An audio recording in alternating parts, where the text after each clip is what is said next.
Are you guys ready to learn the terrifying truth behind the aliens in the ocean? Let's go. You know, Satan was onto something. Just not sobriety, when he let his sketchbook get uploaded into the ocean. From a breaststroking body snatcher to a semi-sentient sarlacc pit, the greatest trick the government ever pulled was stacking billions on billions of dollars expanding into space before reconciling with the ET-ish already in our face. The Sea Star and his freak show of a family is a gross-out body horror film unfolding at the expense of all who perceive it. The Starfish family of echinoderm has 5 classes with about 7,600 Ooh, look how pretty the feather star is. Oh my gosh. Rock, paper, scissors. Wait. I did not know that the sea cucumber is considered part of the starfish family. What the hell? And the sea urchin? Damn. You learn something new every day. Welcome in, Tabs!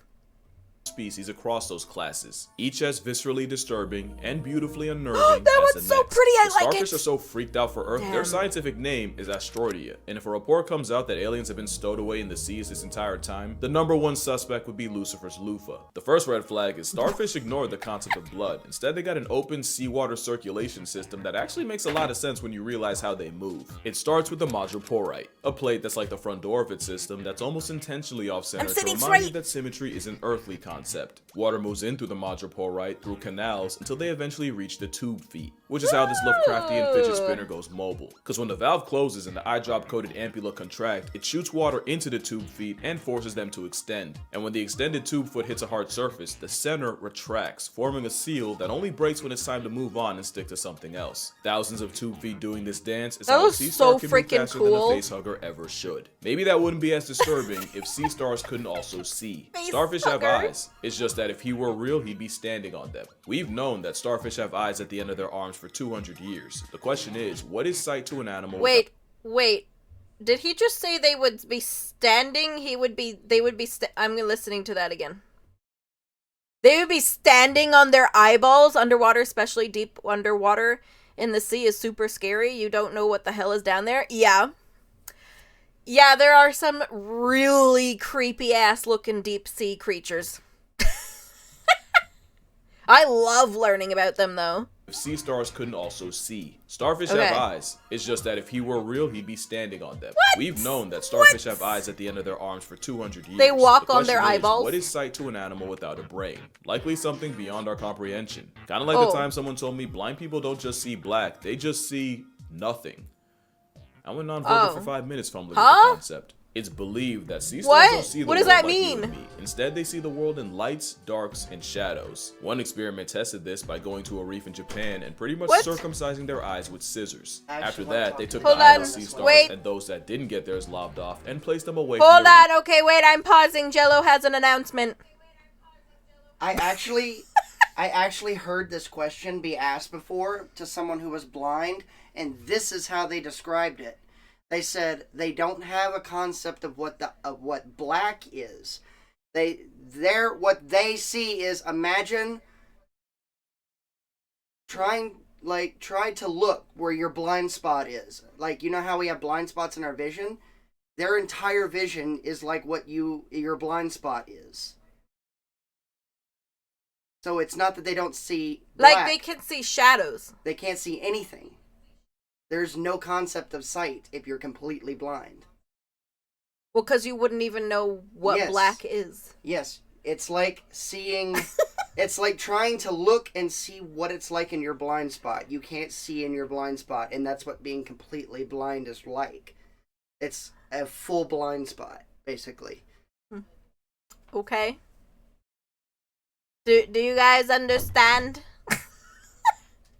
Do you guys understand now? You can be walking in shallow water and you can step on a starfish or something poisonous. Yeah, especially in Australia, you can like step on something and just all of a sudden die. Like, oops, I stepped on a weird starfish thing. Sea snail. I forget what the thingies are. Mom, my brain! My brain! Welcome in, Dimitri! reef home base. The result was the uncut starfish immediately booked it to the reef, while the eyeless ones were left Stevie wondering about the next move. It was also found that even starfish living where sunlight isn't a concept can see, and out of the 13 species pulled out of the deep sea, all but one of them had eyes, including Novadynia americana, which has giant pupils and arguably the best vision of this predatory polygon. I'm gonna see them. And like Mardi Gras, they would flash whenever excited, except instead of flesh, they'd flash so light. nasty. In fact, some deep sea stars are bioluminescent, and many believe that this brainless mess of impulses can communicate through that light. Now let's talk about that lack of a brain, because that honestly makes everything Satan Squishmallow does creepier. Instead of a brain, the sea star has a tangled ring of neurons that link signals coming from the arms. But the thing with starfish being brainless is, there is no grand central station for signals. Everything's localized, and signals can start from anywhere. Once one arm decides to move, in that moment it becomes the dominant arm, with all the other ones following its lead. Speaking of arms, they don't always stop at 5. The Antarctic sunfish can have up to 50. It's a democratic hive mind that transcends past the need for thought. Sea stars are like aliens that have been hiding in our faces for 500 million years, and the only thing we have in common is as deuterostomes, both starfish and people start life the same way they live most of it, as an asshole. And there's no time a starfish identifies more than when it eats, because the way they feed was straight up ripped out of a scene from Meat Canyon. The best way to describe how horrific nature made this bottom feeder is to describe what it's like to be hunted by one. Imagine minding your business when an almost animatronic manifestation of greed pulls up on you and slaps an arm on your face, before then using hundreds of suction cup tube feet to pull your jaws apart and force your mouth open. And not only are starfish way stronger than they should be, your jaw would get tired before he does, and the moment your muscles give and allow half a millimeter of an opening, the starfish would then casually eject its stomach out of its mouth and shove it down your throat, just to release enzymes to cook you alive and basically digest you from the inside.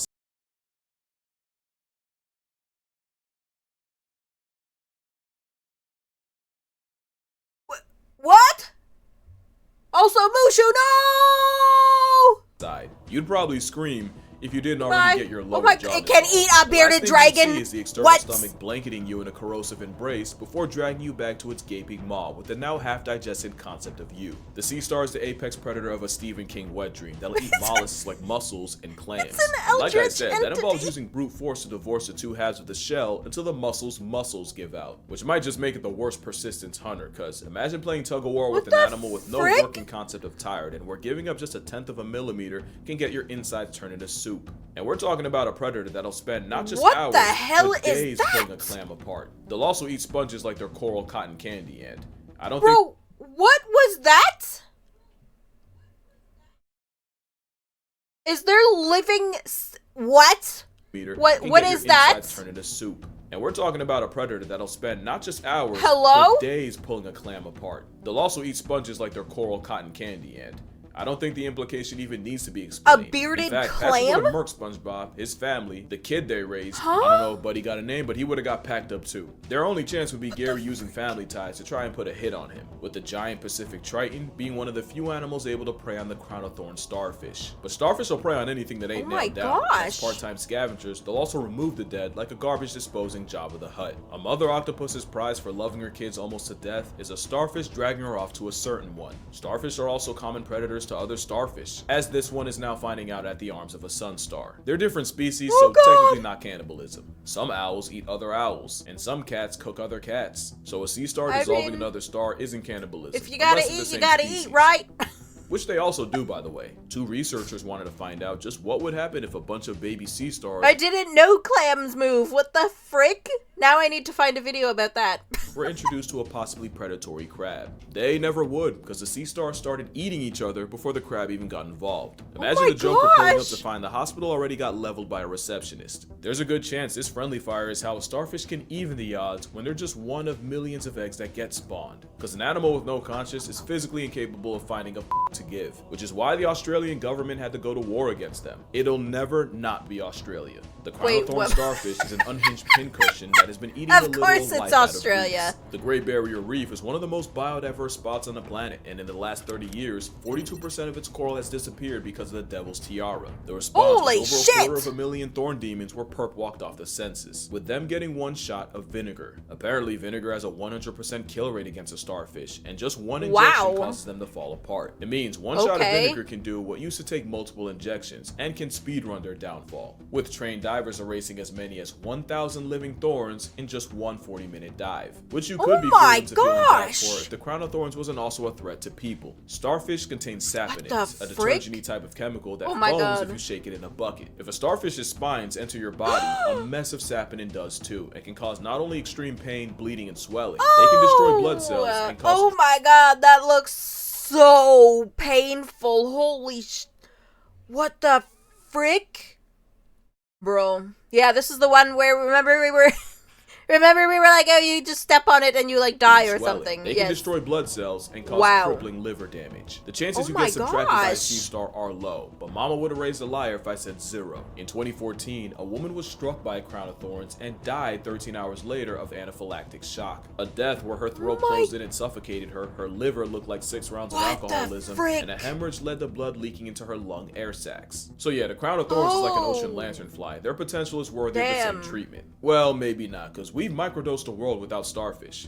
It's not good. One of the all-time creepiest diseases has been massacring the starfish population so bad that even other animals are catching strays. Sea star wasting disease starts with a starfish seemingly starving itself and managing to seem even more lethargic than usual. That's when the white lesions start forming all over the starfish, followed by the tissues melting around the lesion. At this point, the star's water vascular system fails as the victim deflates. The starfish becomes immobilized as its vessel deteriorates and arms fall off, except this time, there is no growing back. The end game is the starfish now reduced to a pile of white mushy goo. Wasting disease affects over 20 that's species gross. of sea What star, the with a hell? body count in the billions. The first recorded plague was on the East Coast in 1972, then again in 1978. In 2013, the blight abolished over 5 billion, and in some parts of British Columbia, you couldn't even see the seabed because it was too littered with formerly star-shaped corpses. The disease has ravaged sea stars from Baja California all the way to the Gulf of Alaska, and some like the sunflower sea star have had their numbers cut down by 90%. And with all these sea stars missing, the sea urchins they normally eat run wild and absolutely decimate the kelp forest many need to live. For a while, folks suspected this kill switch was flipped by a virus, but after 4 years of research, the truth was revealed. Turns out,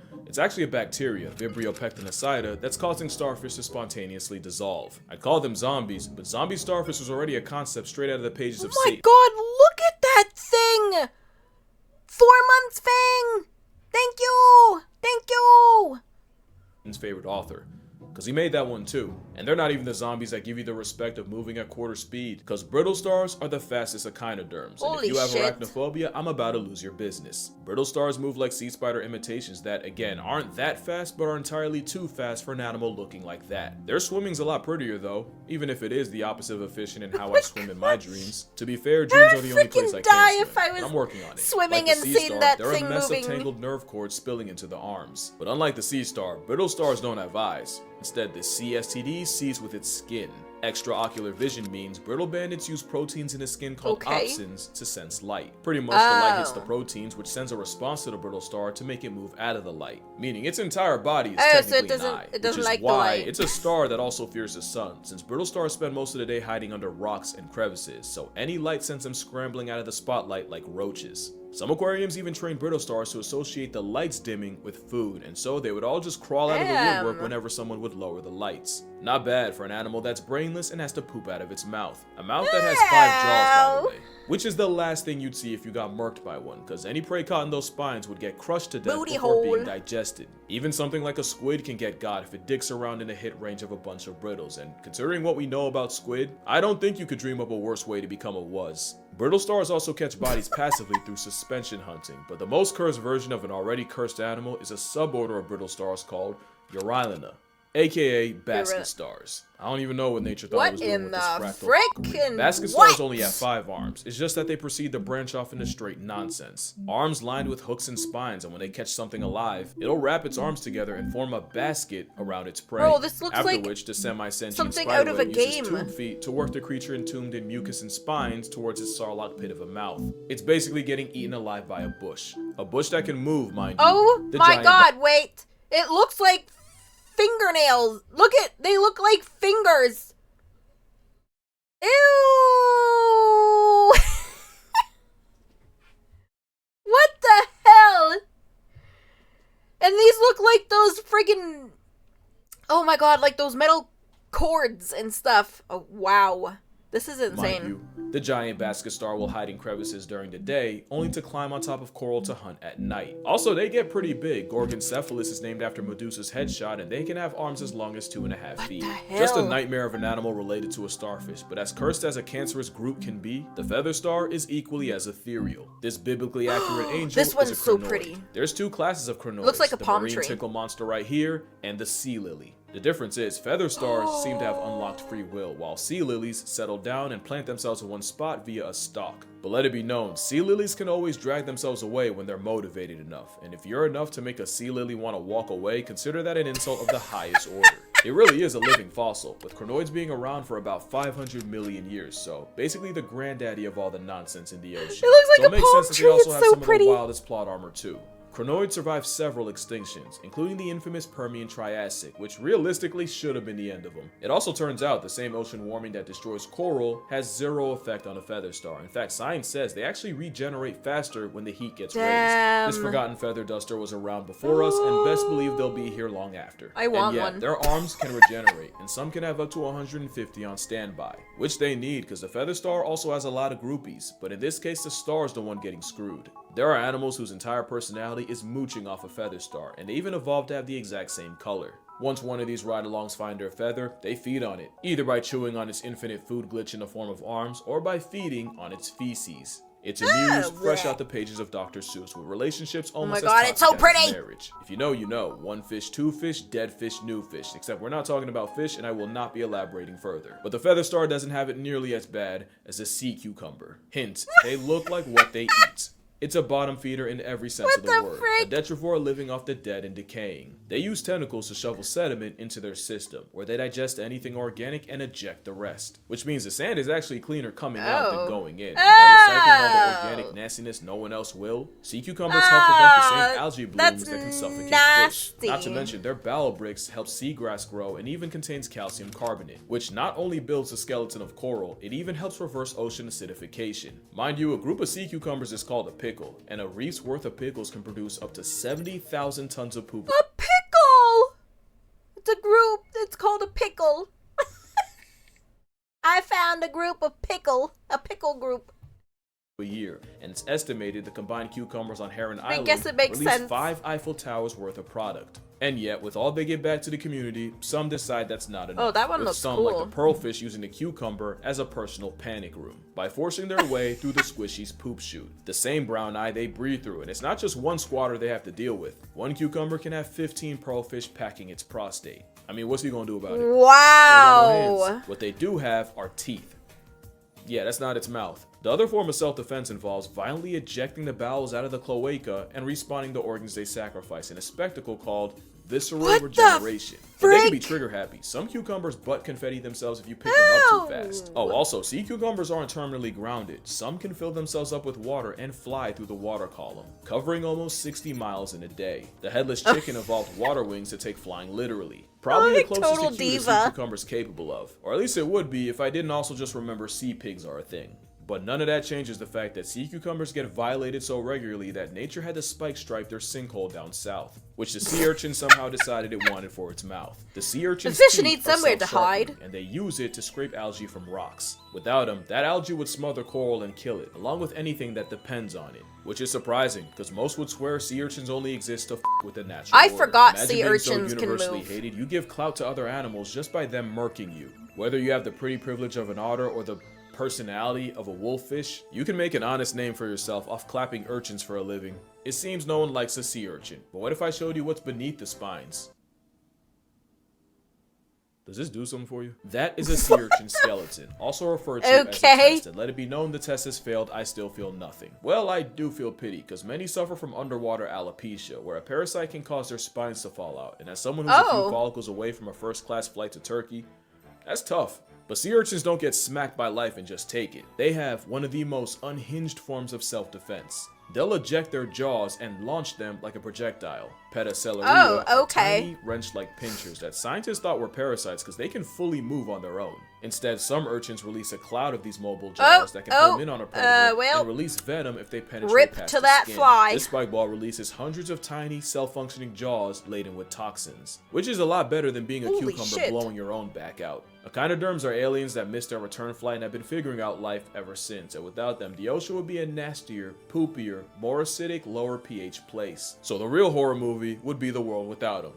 And on that note, that's going to do it for this video. Drink water, hug your mother, don't touch starfish, they can't consent. Tell your father you love him, and I'm gonna see y'all in the next one. Oh my god, look at that thing! It's insane! What the hell? What the heck? I had no idea starfish are so freaking creepy. Damn.